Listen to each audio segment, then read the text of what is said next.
business. Statement and witness my musical litmus. Just for your fitness. Beg my forgiveness, my records go Guinness, so be my apprentice. Unicorn hacking in Venice. Angel investors, my internet tennis. Still criminal till I spill it to finish. Survival the fittest, a digital menace. I'm still in idle the scene. Popping them volumes and sipping caffeine. Marshall web packets in us a routine that I write to a stream with a proxy between.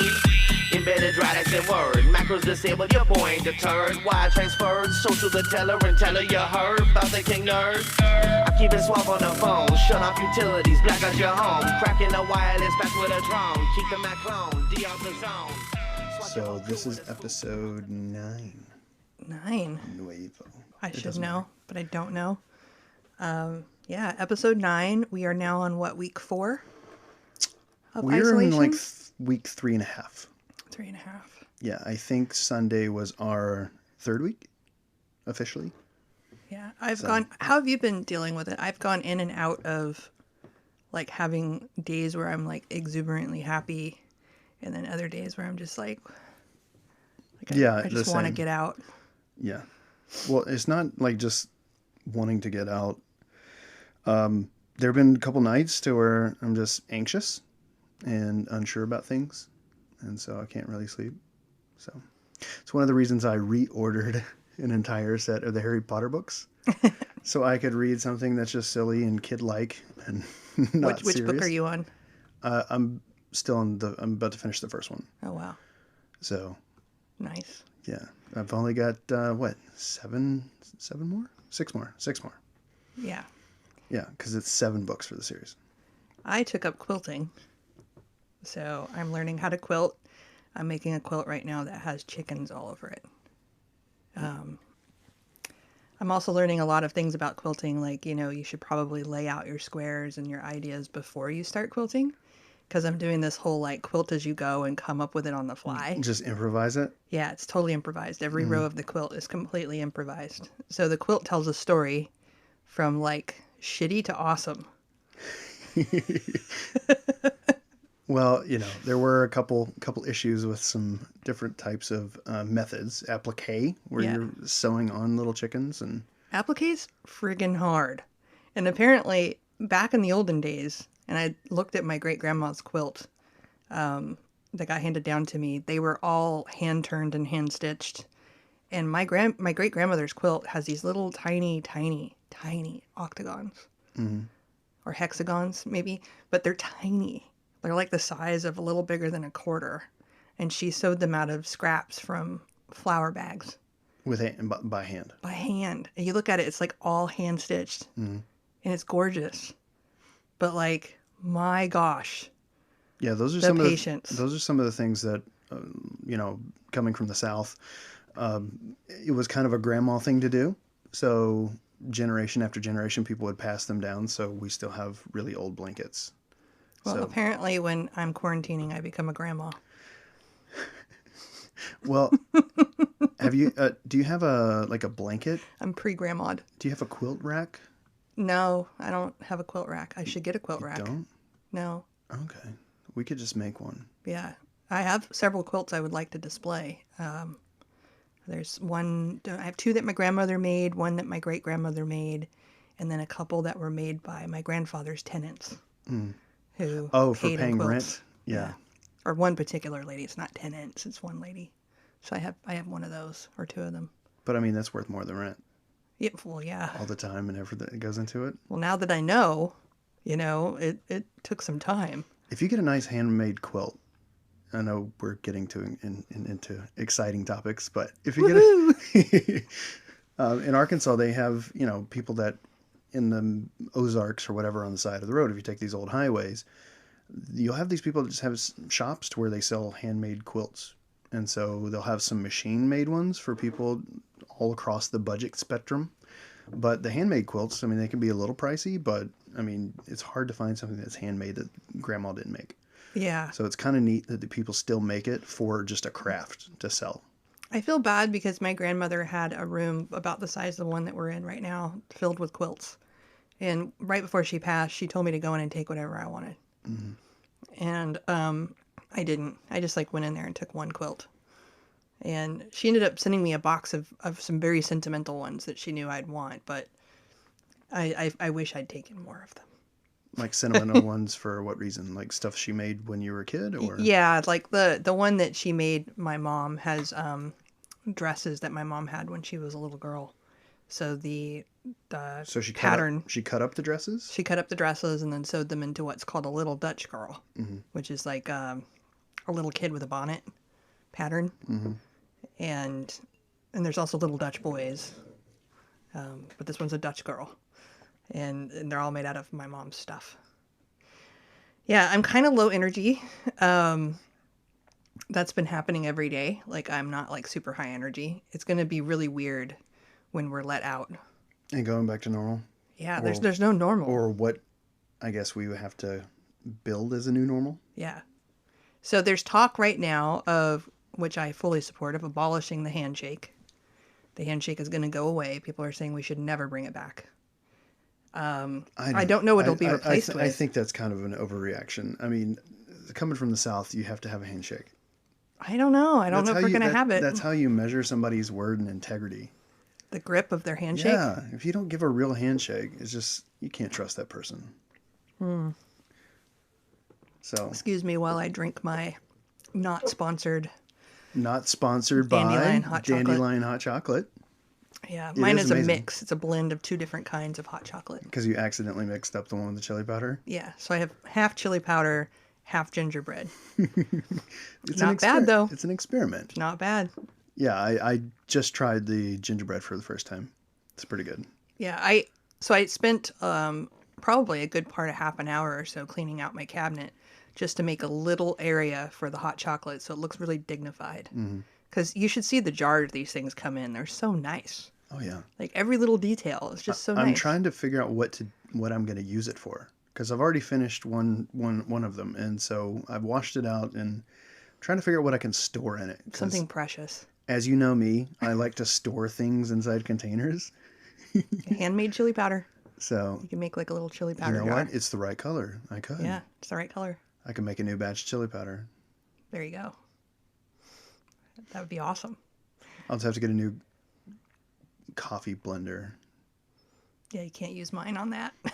I'm afraid. See, the weird thing is I've tried to use food processors, but they don't grind them down fine enough, and I'm not going to go get a true mill just to make chili powder. Well, part of it is the blade doesn't reach the very bottom of the thing, and so if you want to work it down and get kind of a coarse chop, it works. But to get a nice fine grind, you just have to use a coffee grinder. Mm-hmm.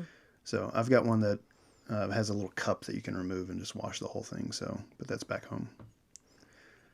What else has been going on? I've been pondering how canceled culture seems to be canceled. Mm-hmm. Yeah, it's a lot quieter. It's kind of ironic because our podcast is called Canceled, for the but social there's justice nothing. Warriors. Yeah, nothing's being canceled right now. Well, Alyssa Milano. Oh, what does she do? Well, apparently she won't denounce Joe Biden, and that's the new thing because there were accusations against him. Well, guess what? He's their nominee. He's their nominee now, but Rose McGowan was going after, of course, because I think Alyssa Milano had deleted something on her social media. None of this stuff matters, by the way, folks. But on her Twitter, I think she got rid of the Me Too statement or something because she openly supports Joe Biden. And so, anyway, Rose McGowan was going after calling a liar and stuff. Huh. So I guess Rose McGowan's still trying to cancel people. Yeah, I have no idea. But hey, that's the nominee. That's what you got to run with. That's your horse, Joe Biden. How did we get there? Where basically Joe Biden is the nominee. Especially after years of... There are some good people there. Of okay boomer. Yeah. Okay boomer, okay boomer. You got like an 80-year-old man that He's doesn't beyond know a boomer. He doesn't know where he is. Is he silent generation or boomer? I mean, he's pretty out there. I think he is a silent generation. That was before... Yeah, he's silent generation. Because he'd have to be, right? Yeah. Like, well, he's definitely not a boomer because those are the people born after World War II. Yeah. During the economic and industrial boom. He's not a boomer. He's beyond boomer. No, he's a silent generation. Yeah. Those are the outgoing generations. Okay, whisperer. The ones that don't have representation. What do you call a silent generation? Just people that don't raise a problem because, I mean, they're kind of waning in numbers. People who say malarkey. Malarkey. No malarkey. His No Malarkey tour. Yeah. It was perfect. Oh, one of the things you ran across was a bot. A Joe Biden insult bot. Oh, yes. So if you go and you look for, what is it? Is it Biden bot? I think it's Biden insult bot or something. Yeah, it's the best. Look for the Biden insult bot, and it will create your own sort of like crazy malarkey thing. All you have to do is comment to that Twitter account, and it'll spit back a reply for you. Yeah, it's fantastic. It's fantastic. I was thinking about using it to like insult people with. Wait, just let me look at some of the replies that I had. Yeah, look that up for a moment. It mentioned something about hippie and... There's some really good ones in there. I don't know how I came across that. I think somebody like CC'd it when I mentioned Biden, and then suddenly I was in a thread with the bot. Yeah, But- well, I saw that you had mentioned me. You tagged me on one of them I and knew said it you'd was like like it. your new favorite account or something. Yeah, Biden bots. Oh, and another thing I'm loving is Arnold Schwarzenegger. Oh, what has he done? Arnold Schwarzenegger is just awesome. I've loved that guy since I was a kid. One of my favorite movies was Commando. It's like the ultimate badass. The opening scene is him carrying a fucking tree over his shoulder as a lumberjack. And then his talking about Alyssa Milano. So Alyssa Milano was a young girl actress at the time, and she played his daughter. And one of my favorite things about Arnold Schwarzenegger is all of his characters have really stupid names, and like half of the roles he's ever played are named John. So he's just John everywhere. So I think in that movie his name is Colonel John Matrix. His last name is Matrix. Matrix. It is like one of the most douchey movies. It's just amazing. So my mom used to have 2 pinup posters that she would hide in her liquor cabinet, and one of them was I feel like it had to be Burt Reynolds, and the other was Arnold Schwarzenegger. So It was that just her crush? apparently it was like basically the Playgirl version of like a Playmate. Well, no, Burt Reynolds did do Playgirl. Oh, he did. So Yeah. it must have been a Playgirl centerfold Yeah, that she had. I think he's the only actor that just kind of whipped his dick out in the 70s for that magazine. Whoa. Yeah. Well, my mom had it. Go mom. Go mom. Well, She I was all can't about him. find this reply. I've been looking anyway. It's too much stuff. But yeah, go check out the Joe Biden thing. But I wanted to get back to Arnold. So he's been posting all this stuff about quarantine for the last month, talking about, staying away from people and just riding bikes, but he has these little like miniature mules or little horses that are running around in his house. What? In his mansion, he's got little mules and stuff that he like records a video and he lets them in the house and they're running around. And so he's been doing these little videos on Twitter or Instagram or something of him talking and playing. He was playing a game of chess with one of his horses, and just like silly little videos like that, or him hanging out in the hot tub smoking a cigar, talking about like staying away from people. But the cool thing is he has these little T-shirts now with like these little horses, and it says, "Don't be an ass, stay inside." Don't be an ass. And it's like him like hugging his little mules. Oh my gosh. No, Do you think he's- he's friends with Clint Eastwood?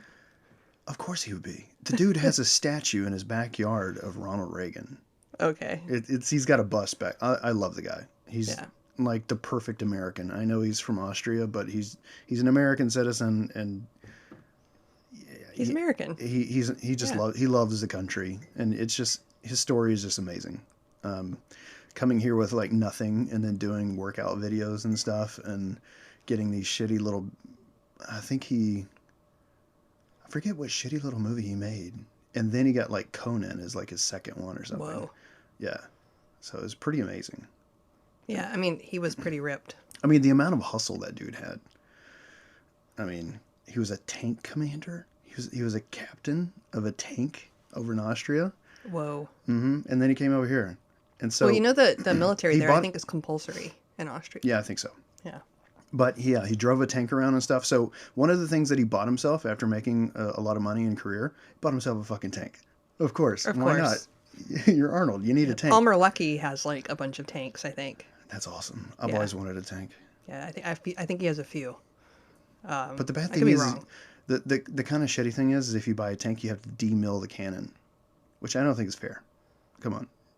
How many people are really going to be shooting a Have you tank? ever seen the video of someone, I think it was in the 90s, someone stole a tank and then took it on the LA freeway and like police cars were trying to chase it down? I think that was San Diego. Was it San Diego? I think it was San Diego. Some It's spectacular. And some military guy, and I think, got in some trouble, and then he stole a tank. Yeah, and like they couldn't stop him, and then eventually he got stuck on He got stuck on something. He got high centered. See, I remember all this stuff. Yeah. I watched it on the news. He got high, and I love tanks. Yeah. But he got high centered on a concrete divider on the freeway because he had jumped it a couple times running away from cars. He's lucky he didn't just run over somebody and just crush them to death. How do you even see when you're in there? Because I was looking inside the driving area of a tank, and like, how do you see? If you're in the front, it's kind of cramped quarters, but you have a little hatch that will flip open to where you can stick your head out. But if you're in armored, then basically you have little like plates of glass, or you have like a periscope sort of thing that you can look at. So you definitely could run people over. You're not going to see and them. like you can't see the periphery. Come on. Yeah. They're super dangerous to be around. But anyway, he got high centered, and then the cops finally opened up the hatch and then shot him dead. So, happy story. That's wow. But yeah, no, Arnold's story is pretty awesome. So, well, I love Arnold. He'll be back. I would like for him just to be governor again of California. That's who you need is governor again. You know, it seems like when he was governor, not a whole lot happened. He was trying to cut back budgets. Yeah, so I don't remember like any I remember this just from observing it from Arkansas years and years ago. I wasn't all that invested in California's politics, but he was cutting budgets and trying to make sure to cut down and build up like a surplus, right? Cut down the deficit. So he's cutting back departments and then even selling like excess equipment. And apparently a lot of the people in California are getting pissed about it because they were cutting back some of the services that they really didn't need. And then they were selling off like extra trucks and buses and vans and all this stuff from all the government agencies. But one of the things that was kind of crappy is the Bay Bridge, I think, happened when he was mayor. The collapse? No. To where they negotiated to get that supplies from like China because it's like Chinese steel. Yes. Right. So I think that was the thing I didn't agree with. I mean, it's kind of crappy when they do stuff by bonds. They don't have to adhere by the U.S. federal regulations regarding bridges or highways. Because the federal government could have paid completely for the Bay Bridge and it wouldn't cost anybody anything. There would be no tolls. But they went ahead and set it up to where they funded it by bonds. And that would also allow them to use foreign, like Chinese steel. And I'm sure there was some finagling going on behind the scenes with it. But if they had done it with U.S. federal dollars, they would have had to source the material, the steel and stuff from U.S. companies. So that was kind of the thing that like annoyed me, but In general, I just feel like when he was the governor, I don't know, maybe I just wasn't very political then at all, but I didn't notice a lot of like turmoil and stuff. People didn't seem to be upset by him. Well, I mean, talking about Which you'd think in this state people would be upset by him. Yeah, and going back to the politics and stuff right now, and even the social justice warriors and the cancel culture stuff, is we were talking about Rene Girard. Yes. And so you were talking about how people needed scapegoats, talking about how this situation with Trump and stuff is going to where people constantly just criticize, how people are basically being armchair quarterbacks and pretending that they can manage these disasters that have not occurred for 99 years, essentially, with a worldwide pandemic. Right. Everybody's a pandemic expert They're right now. They're epidemiologists. They're experts on everything, disaster management, etc. You name it. Everyone's an expert. They could run the country better than anyone. Of course. And the reality is, like him or not, Trump has been handling this actually pretty well.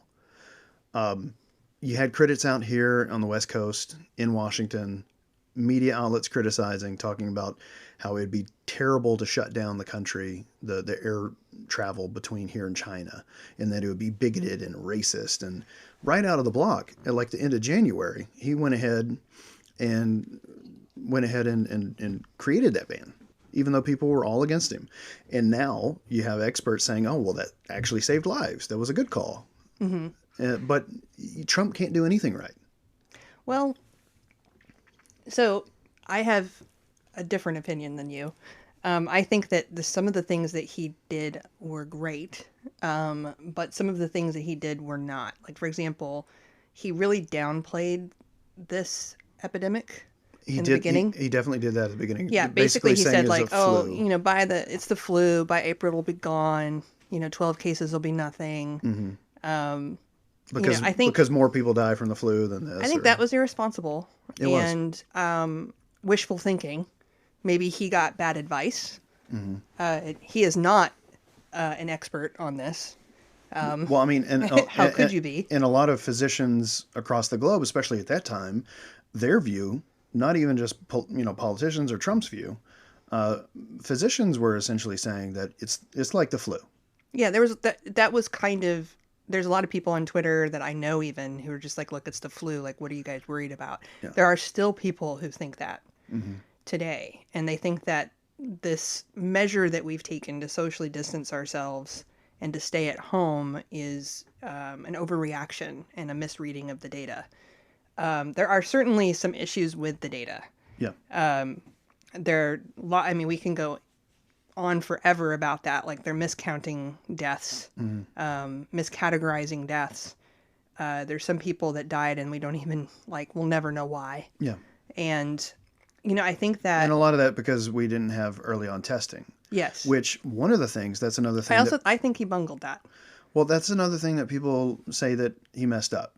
But a lot of the tests that existed at the time that the CDC was sending out were pre-existing tests they tried to use to detect this virus. They weren't effective. They were giving false positives, false negatives. They weren't working. So they had to rework and create a new test. And so one of the things that he was doing behind the scenes, which I think is probably one of the reasons people were so eager to criticize him, because it looked like he wasn't doing anything, but he was working with these drug companies to create new tests.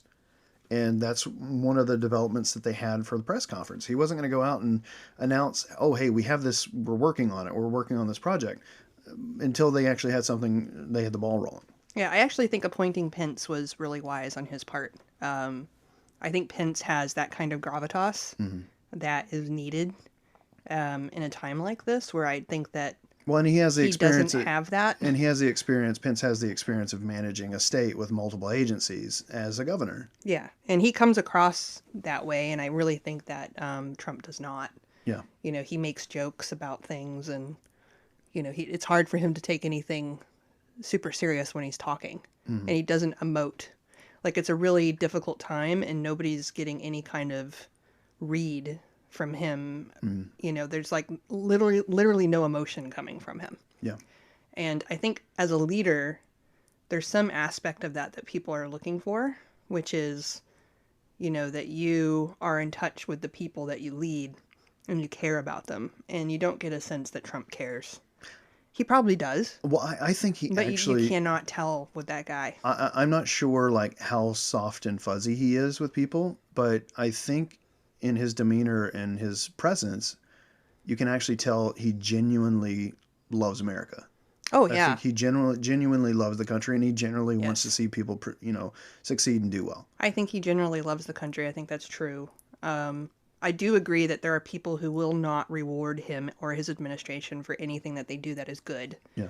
But I definitely don't agree that he's the best leader for this. Yeah. No. I think we could do better. Well, I mean, one of the things is, even in New York, you have Cuomo. Is that how you say it? Cuomo? Yeah, Cuomo. So you have Cuomo leading the state, and he's saying that he needs 80,000 respirators or something, even though he doesn't have that many cases or that many people in ICU treatment that need that many respirators. And then Trump says, that's ridiculous. You don't need that many. You don't have that many cases, which is true. He didn't need that many. He still doesn't need that many. And all the media was just out to get him, of course, because how dare you? That's inconsiderate. That's cold-hearted. People are dying. Well, of course people are dying. We know that. But you also don't need 80,000 ventilators if you don't have that many cases, because they also need to go to other people, other states. You have to be wise with your resources. You can't send them all to one state just because a governor says, oh, I need like 100,000 ventilators. Just pulling a number out of the air. But can we talk about what really matters here? Cuomo's got nipple piercings. Oh, my God. Are we still sure that's not a Photoshop? I have no idea, but if you look at it, it's I clearly saw it. It's clearly barbells. I forget who it was on Twitter that first posted that. It might have been Mike Solana or something. Yeah. And I think Mike said, I wasn't prepared for that. No, I wasn't either, because I went and looked at it and I was like, I really honestly think that he's got, But again, some like nip I haven't piercings. investigated. I don't care that much, but I care. I almost think that it's like a Photoshop because, I mean, it's just funny. It's really funny. It's really funny. I'm gonna have to go back and look through all of his photos to see if there's any other nip slips. Just to see how far back it goes. To Yeah. where we're just missing these signs. See, this is what really matters, guys. Yeah, nipple piercings. It all goes back to Janet Jackson. Yep. You never know what you're wearing under that dress. Yep. You never know. That was That was a pretty intense one too. That was an awesome nipple piercing. Yeah, it was like a cuff. It had it was like a sun with little rays sticking out and Yeah. stuff. It's pretty ornate It was to be pretty hiding intense. under your. Come on, of course she knew it was going to get ripped off, or you wouldn't have such a fancy nipple piercing, right? Well, I don't know. I don't know if she knew. I'm not sure. I know that she was disproportionately punished for it. Yeah, it was ridiculous. It was really ridiculous. I mean, come on. The way, America is great in many ways, but that is one of the things that we're so far behind the times that it's ridiculous. To where Nipple freedom? Well, just not even just that. It's like the censorship that you still have, that it was set in place more than a half a century ago for standard on broadcast television or in radio. Yeah, it's To where pretty you sad. can't say magic words, or you can't depict some sort of behavior, some sexual behavior, or just nudity in general. It's ridiculous. Yeah, it's So- pretty crazy. I agree. Have you ever seen the Free the Nipple? Yeah. All right, hold on one second. All right, we're going to take a break.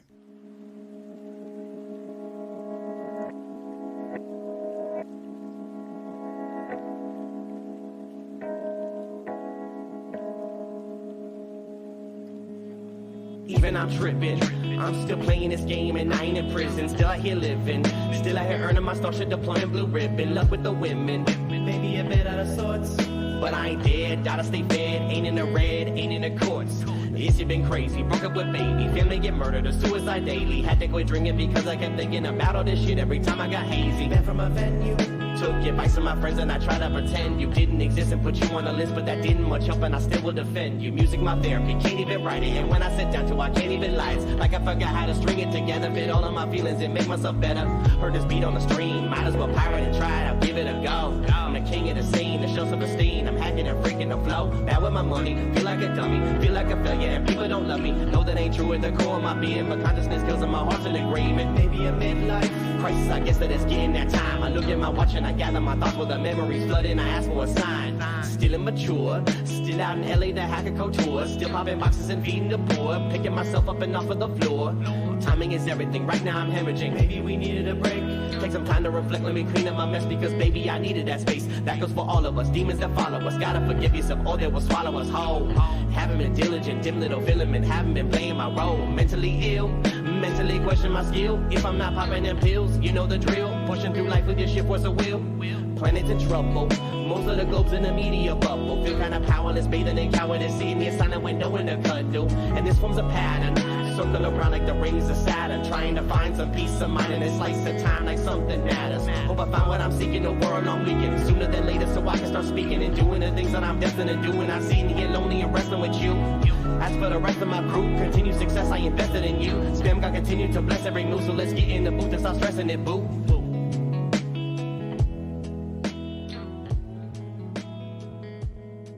Do you want to just scratch this one? No. No. Where do we leave off? We were talking about censorship. So, there's the way that everything is set up. It's so far behind the times. But, we're moving away as a society from broadcast stuff anyway. So, I mean, that's the nice thing about like HBO and Showtime and all of those shows is they can really push the boundaries of what was acceptable. But then, thank goodness that cancel culture is dying down right now. I'm sure it will come roaring back. That was cancel culture. But yeah, Janet Jackson. Well, that was cancel culture. She got canceled. Church groups were writing into the FCC. Those are the only people that complained. Yeah, and then she was blocked from future performances. And she was fined, which was eventually thrown out. I think it was like a $40,000 fine. I think Timberlake didn't get hardly anything at all. He went, groveling for forgiveness from the network executives. I read that he was basically pardoned and was fine. And he's the one that ripped her dress open. He's the one who ripped it open. Mm-hmm. Why does he get off scot-free? Yeah, it's just ridiculous. She just had a nipple. How dare her. And a wardrobe malfunction. She probably had more than one. So she probably has many. She probably has 2 nipples. I hope. Her fine should have been doubled fine. Yeah, I don't know. It's so weird. But then you've got Victoria's Secret angels that are barely dressed. Yeah, and you can see through half their stuff. Yeah, it's what is that all about? Like the standards that we have for what is acceptable and not acceptable is just ridiculous when it comes to nudity. But I mean, it kind of goes back to people needing a scapegoat. So, yes, so I wanted to talk about scapegoating. Yeah. Yeah. So my former partner, Peter Thiel, some people like to refer to him as Voldemort. He who shall not be named. I think he's one of the greatest people to ever live, personally. But he really, really likes Rene Girard. And a bunch of my coworkers had read a bunch of the books by Rene, and I waited a long time, and I really wish I had read them sooner, because if I had read them sooner, I would have understood Peter a lot more. And, there's a couple of books that he recommends, and anything by Girard, I think is at the top of his list. And for the people not familiar with Rene Girard, he was a philosopher, anthropologist, sort of an historian, I believe, down in Stanford. I think it was actually Peter. I think he is French, but I think he taught down at Stanford. I think he was one of the professors that Peter clung to while he's That in I school. don't know. I'm thinking. But I know he's contemporary. He's not he's dead, but he's not super old. Yeah. But one of the things that I recently read was about scapegoating and the importance of scapegoating, and I think this is a recurring theme in a lot of his writing. If I had to guess, I haven't read everything yet, but one of the pieces that I'm reading is about sort of the purpose around religion and why people need to have sacrifices. And sacrifices can come in multiple different ways, right? Like, it's not necessarily a physical sacrifice. Yeah. It could be a symbolic sacrifice. And so one of the things he talks about is mob justice. Mm-hmm. And so you can't placate a mob without a sacrifice, apparently. They will never be placated in history. So if you go through all of the most Well, in the French pivotal Revolution, you have to cut people's heads off because it's not equal, right? You have to get rid of the aristocracy. They're the problem. Well, apparently once you cut a person's head off or you sacrifice somebody either symbolically or realistically, you have a period of peace and happiness and unity that can only come from this group uproar where something or someone is sacrificed. Well, social media has made it to where we need... And that kind of goes back to appeasing gods, right? Yes. Like in some of the old cultures, Mesoamerican, where they had sacrifices to try to get rain because obviously we did something to piss off gods, or even over in Italy, you need to do a sacrifice of goats or whatever to appease and make these gods happy because you did something wrong. Yeah, and so sacrifice can come in also destroying someone's livelihood could be a sacrifice. So if someone is doing really well, like say Jeff Bezos or Bill Gates, then the public might rise up against them and try everything they can to destroy them. Because there's something underlying that society is really unhappy about. And the only way that they'll feel happy is if they can see Jeff Bezos' head on a spike. And talking about that, have you seen some of the... Okay, so Jeff Bezos just donated like $1 billion to for some aid for the coronavirus relief, right? And then people were upset because it's a percentage of his net worth or something like that. Yeah. I think it was because Zuckerberg gave $25 million. $25 million is still a lot of money. It doesn't matter what it doesn't matter. I would love to have $25 million. It doesn't matter what percentage of net worth it is. Well, I also think people don't realize that wealthy people are not liquid. If you don't know what liquidity means, it means you do not have liquidity is movable assets and cash. So if you have your money tied up in the stock market, it's more accessible and potentially more liquid.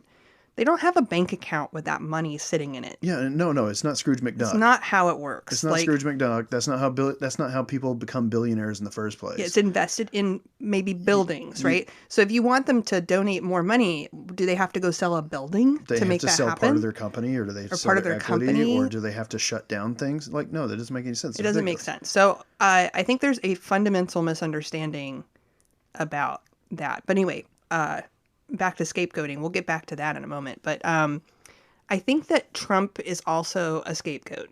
And I think that people need to be angry with him because there's something that's fundamentally wrong with society in some way. There's something or even their political party that they don't want to admit might be a problem. It's either that or there's just a problem. There's just a problem. And the problem could be perceived inequities. It could be or real inequity. It could be, but regardless, it doesn't really matter what it is because they can all find a common enemy and point the finger at him and say it's that guy. It's very much, well, I mean, it is Easter time. It's Holy Week. It is very much, I believe we were talking the other day, you were talking about Jesus, how he was a scapegoat. Yeah, Jesus was a scapegoat. And, I'm not a theologian or a scholar on biblical text or history, but I do remember that Barabbas was one of the Hebrews, I believe, that was held up and held in custody by Pontius Pilate. And then Jesus was there. And so they were trying to get information about, this religious movement going on and everything. And they gave up Jesus because when Jesus came around, guess what? All these problems with the Romans started coming around, right? So to get rid of all this pressure and oppression from the Romans, maybe we just give up the guy that we think is causing the problem. Yeah, basically you look for something that you think is causing the problem. It's very unlikely that Trump is causing many people problems. Yeah. Like the federal government does not have that much of an impact on your life day to day. There's a few people it does who will argue with me that it has deeply impacted them. But for the most part, we've gone about our lives untouched since the change of leadership. And there's very little that has improved or decreased the quality of our life other than public discourse. So public discourse is not the same thing as an administration. That is society. So society talks nonstop about the administration. And it's the media that is actually probably the problem. And so when the media is basically out of control on both sides. And that's a vested interest of theirs. It is. Because if they stir up and they're polemicists and they create all this division and sensationalism, really, then it helps drive up their numbers. People get scared. They get dependent on getting news or information from them. And that way they can sell ad revenue. It's a conflict of interest. Originally, journalism, it's essentially supposed to be a public service to where you are informed on information about what's going on in your government or in your nation or in the world. And now it's just about making money and trying to, entrench inside of one camp. Because, we also see this division to where we have media outlets that are obviously biased towards one group and then media agencies biased towards another. So they're not even being fair. There is no middle ground for the most part, unless it's like financial news. So like the only places I can find some just reasonable analysis and level-headed reporting are like Bloomberg or Wall Street Journal. Well, the impeachment was a sacrifice. So that is a symbolic sacrifice. So had they been, had the impeachment, what is the word for it? So he's always been, he has been impeached. He will always be impeached. But what happens? Well, He was acquitted. Is that what is the word? Well, he has to be found guilty. Yeah. So if he was found guilty, that's the word I'm looking for. So If he had been found guilty, yeah, he would have been sacrificed. Impeachment essentially is just an investigation. So you raise charges. You have articles of impeachment of saying why you think that somebody is guilty of a crime, high crime, treason, etc. And then it's passed over to the Senate, which is supposed to say, okay, this information and this prosecution is valid or not. And then they can give a guilty verdict. But again, even had he been found guilty, then he would have been basically like Jesus. He would have been sacrificed, not physically, but symbolically. And even then, they would have to agree on what you would do after that case. Does he stay in office? Is he removed? So being impeached doesn't mean that you're removed from office. Well, that's what people wanted. That's what they wanted. And when they couldn't do impeachment, they went after his sanity. So they said, well, let's go after, what is it, Article 25 or... I believe so, yeah. About mental health. Which was instituted after the assassination of JFK. No offense, it might be more Joe Biden, his issue than Trump's. But yeah, people started saying, like, he has an Adderall or a Sudafed problem, which he may. I don't know.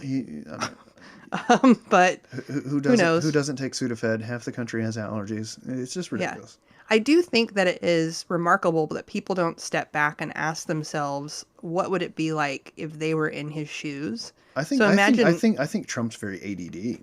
I think he's just maybe an adult with ADD, which might explain some of his, interactions with people, or him hopping from one topic to the next and just being dismissive of another one, because maybe he's not taking the time to engage or being empathetic or whatever. Yeah. And then they're blaming it on some other things.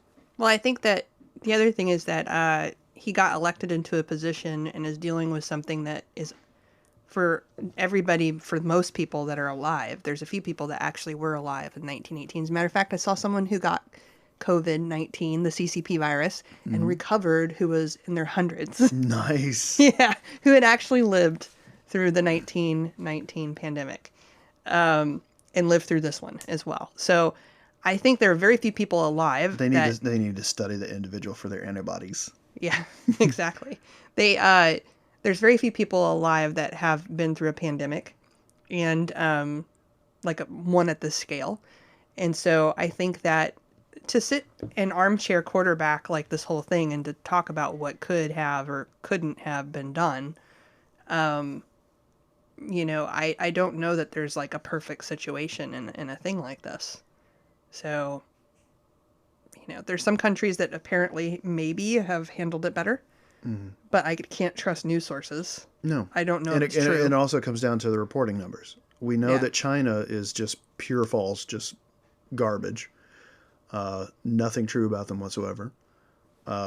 You don't have a nation of 1.3 billion people and 3,331 deaths. That doesn't happen. I'm not sure what happened with Japan. Did you notice that Japan had like little to no new cases, and then all of a sudden now it's like starting to rise? Yeah. Well, what happened with them? I don't know. Some of the speculation also for some of their low infection rates. People have been speculating whether or not it's related to their tuberculosis vaccination rate, to where people are just vaccinated against it. And in this nation, of course, we're not vaccinated against it. So I don't know. I don't know what's going on in Japan. But there is some speculation basically on their low number, because I don't think they've done anything crazy different. They haven't tested like a crazy amount. So I don't know. Yeah, for a long time it looked like they were in the clear, and then they shut their country down and weren't allowing people in. And now I just read that they declared some sort of state of emergency.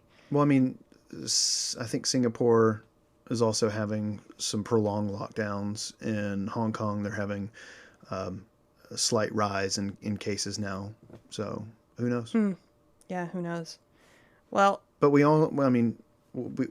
what's also annoying me in the reporting is people still citing Chinese numbers.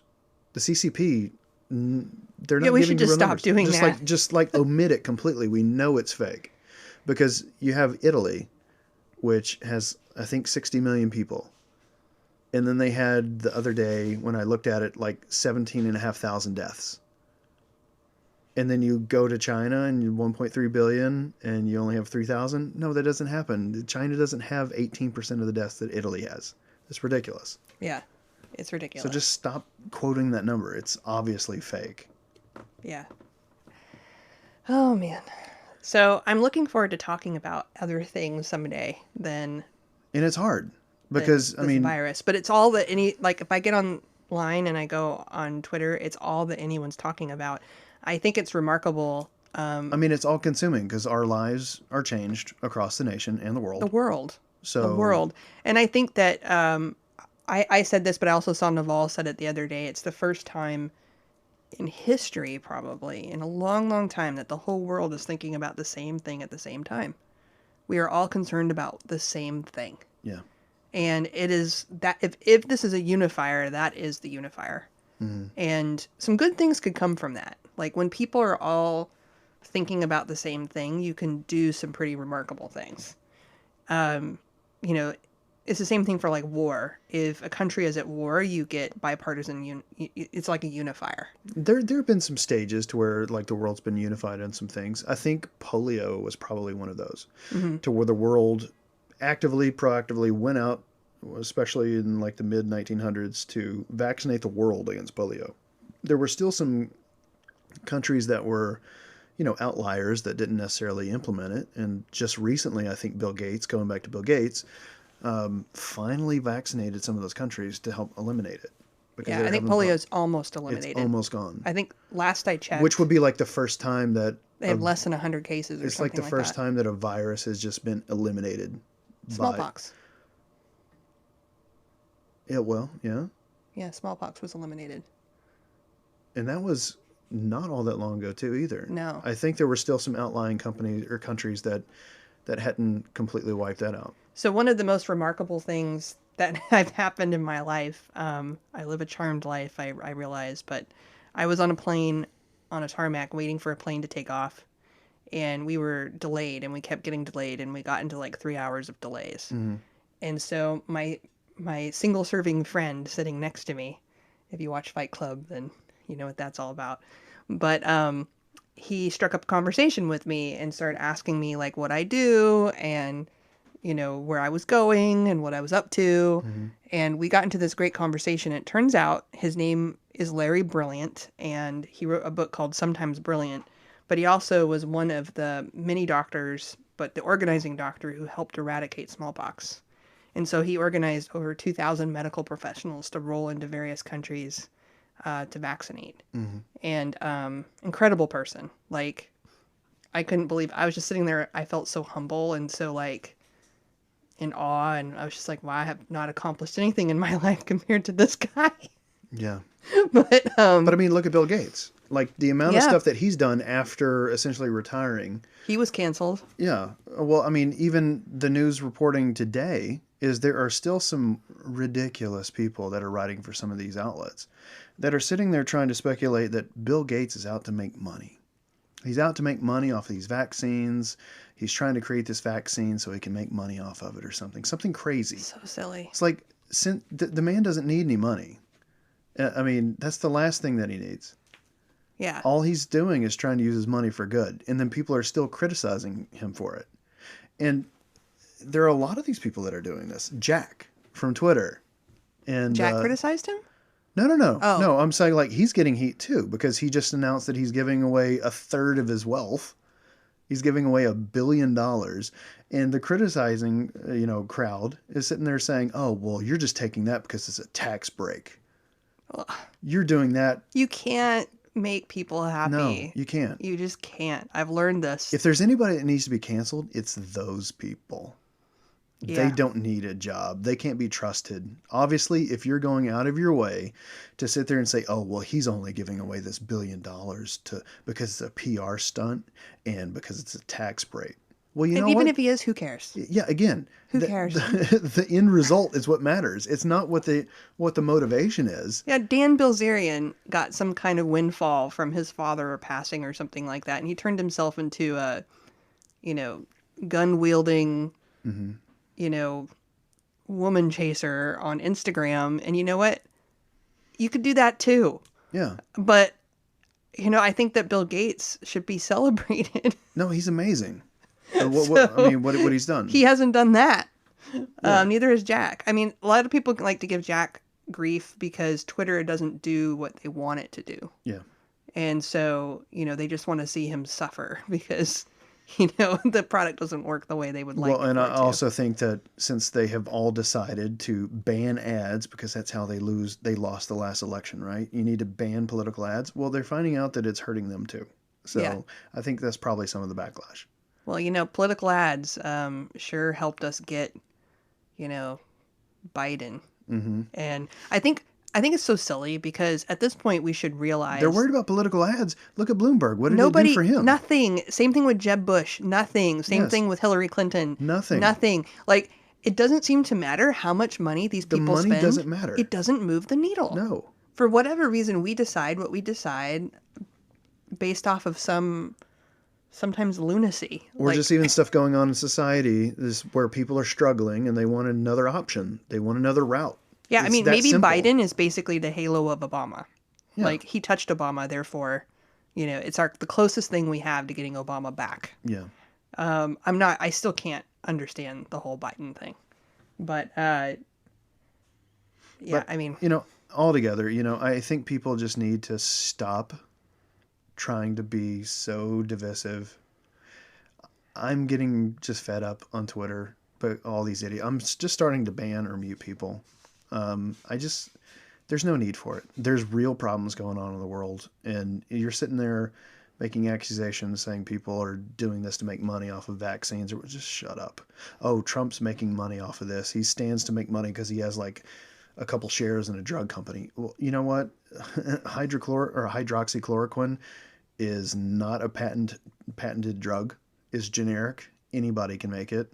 So there's no money to be made. Yeah, there's no money to be made there. It's like $1 prescription. Get real. Yeah. It's generic. But anyway, hopefully people just, come out of this maybe a little more centered on what matters in life and kind of give up some of this crap. I hope so. Doesn't really matter. Yeah, I hope so. Do you think we'll ever change the name of the show since, do you think cancel culture might stop? No, I don't think so. You think it's going to continue? I think it's going to keep going. It might take a break. I mean, It might be if taking Gerard is right, there will always be someone who's being canceled. Yeah. It just used to be that we didn't have social media and we didn't have the ability to have the kind of reach that we have now with news. And so, basically people are being sacrificed by the minute. And so we can never be placated. What are the long-term consequences of that, I wonder? We literally have to take someone down constantly, or we have the ability to. But I mean, all that is censorship. Yeah. It's like, is that what we want? Do we want to walk around on eggshells constantly? I mean, I've been a lot more free because I just don't care. Don't you feel better? I don't care anymore. I'm not as tactful online as I used to be, because it's a lot of this stuff is needless. It's needless. Just stop being an idiot. Stop being an asshole. It's that simple. If somebody gives away $1 billion, don't worry about a tax incentive. And you know what? That's exactly what it is. Even if he did want the tax incentive, that's fine, because the government created that platform with an incentive to, what? Incentivize people to give. The government that they want more of? Yes. Oh, and talking about disaster planning and handling of a crisis, guess what? This is what government does. Do you want this handling your health care? No. Of course they do. Of course there's a lot of people. They always think that there's a lot of people who think that their person. They always think that their person will fix it. Will get it right. A magic maker or magic worker, whatever. Yeah, it's not going to happen. Yeah. No. Not going to happen. Not unless you want a king or a queen and then to go back to what this country isn't. Yeah. And then you have someone who's a monarch. And then you be like Singapore. And then to where your king is going around while you're struggling in a country worried about lockdown. He's off in like Milan or Switzerland or something with his 40 wives. yeah, we could have that. Yeah. There you go. But when you have a system where we have somebody new every 4 years or 8 years, you don't always get who you want. You have to expect that you might sit out 4 years and not agree with people and Yeah. whatever. Just, you know what? Be defensive. Put your money to where you can lock it and protect it. And then maybe next go round, you'll have somebody that represents you and then you'll make more money. Yeah, I think that the big thing is to understand that not everyone is like you or wants to be like you. And have an open mind about the people that you disagree with. And that's another thing. That's another misnomer. Open-mindedness. yeah, what is open-mindedness? Because I just saw somebody posting online. And it's okay to be closed-minded. To where they were going around New York asking people in New York City if those people had Republican friends. It's like, do you have a friend that's a Republican? Do you know what the response was? Oh, no. Are you a I would communist? never be a friend. It's like... Are you gay? It's like, we couldn't have a Republican friend because, in New York City, we're more open-minded than that. We're open-minded. Really? If you're so open-minded, why don't we have a Republican friend? It still reminds me of this email that I saw. Same way here in San Francisco. That I think I brought up with Nick Gillespie when we talked to him. It was like, the subject line of the email was, "I'm afraid that my liberal son is being radicalized by YouTube." Mm-hmm. And I'm like, okay, first of all, you're declaring your son, who's a minor, who can't vote yet, who probably doesn't have fully formed opinions of politics. You're declaring that they're liberal. Mm-hmm. And then you're saying that they're getting brainwashed somehow by YouTube. You're saying they're liberal because you're liberal, and they have to be because they're your offspring. So who's radicalizing who, exactly? You're indoctrinating your kid to try to follow in your footsteps. Yeah, and the thing is, like, if a kid picks up on something on YouTube and says, gosh, that makes rational sense. It's like, oh, well, these founding documents, this is what it says. Oh, no, you're radical. Yeah, and they didn't even say that, like, they were, turning into Nazis or whatever. It was something about, U.S. history. It was like they were literally, in their mind, becoming Republican or becoming libertarian, and that was very terrifying to them. Because they were talking about, like, because they were becoming conservative. Or something, yeah. And the thing is that, it's funny because, like, people think the word conservative means a lot of things that it doesn't mean. So if somebody says, I am conservative, that does not mean that you has nothing to do with race, that's for sure. Mm-hmm. Conservatism is, it's not about that, it's, or they think you're Republican. You can be a conservative and not be Republican. I think that switch happened in the 1980s with Reagan, to where they were trying to find the, I guess, religious crowd. And then it amplified even more when you got Bush 43 in office, to where they were trying to go after the evangelicals. Well, conservatism also does not mean religious. Exactly. But that's, I think, where the confusion comes from, because those people call themselves conservative. But that brand of conservatism is social conservatism. Right. Fiscal conservatism is a very different thing. Fiscal conservatism, is a classic liberal. Yeah. That's another word that's been bastardized. Yeah. So liberal does not mean what you think it means. Liberal means, everybody should be free to do whatever they want and not have government in their life. That's what liberal really means. Right. It doesn't mean, I'm open-minded and we should restrict people that don't like what I like. But that's what it's become. Yeah. So it's Twilight Zone. It's like just, what I like or suffer. Yeah. Or you're a bigot. You're a bigot. I can't stand you. You're a bigot.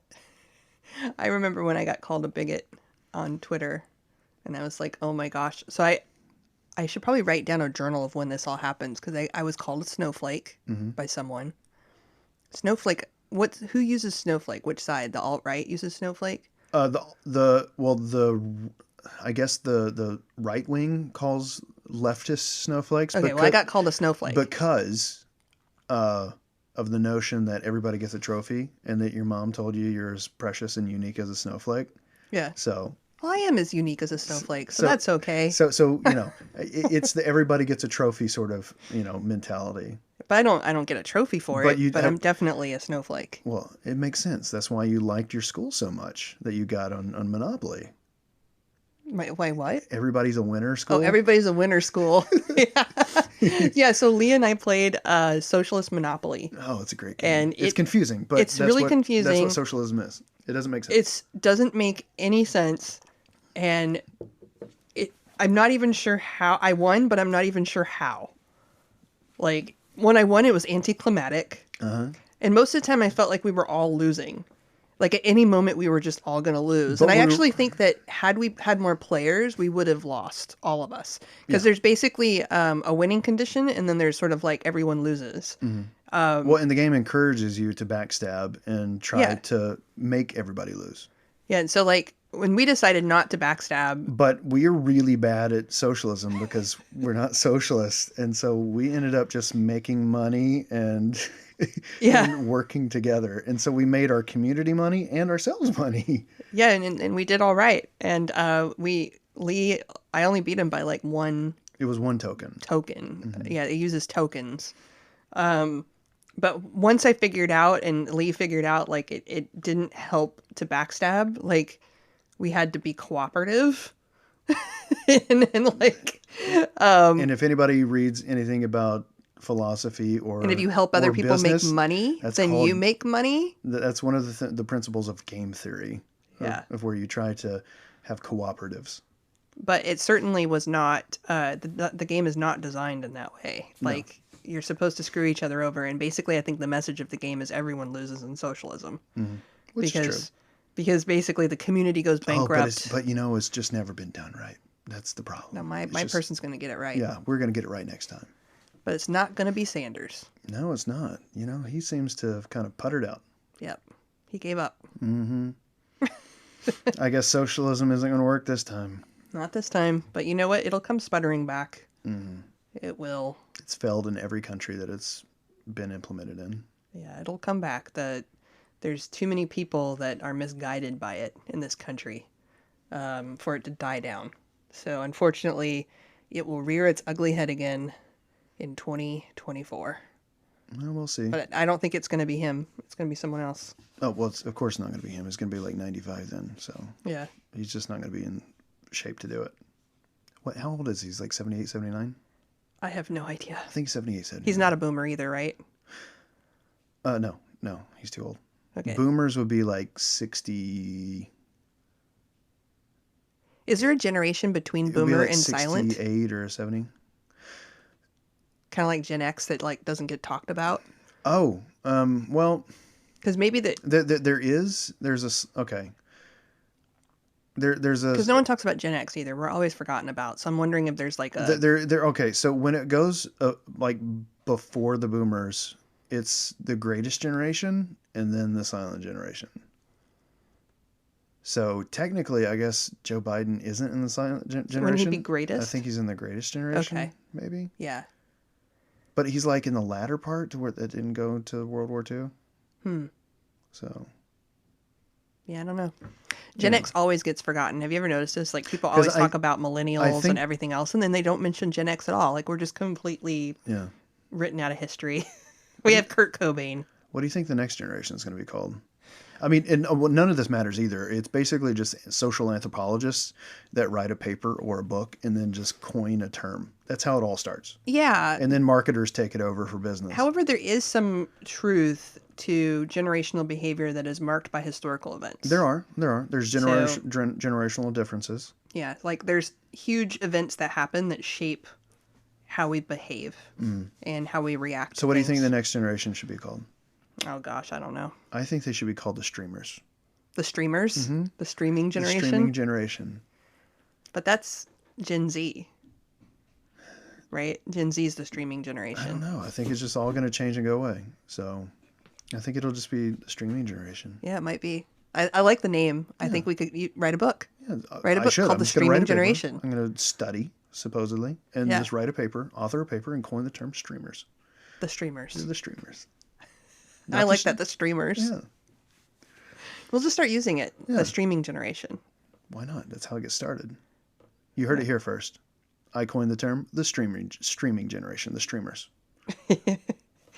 Anyway, let's try to do something the next episode that we talk about something not COVID related. Well, we did that in the last one. We Which try will to be stay away hard. from it. Which will be hard. Yeah.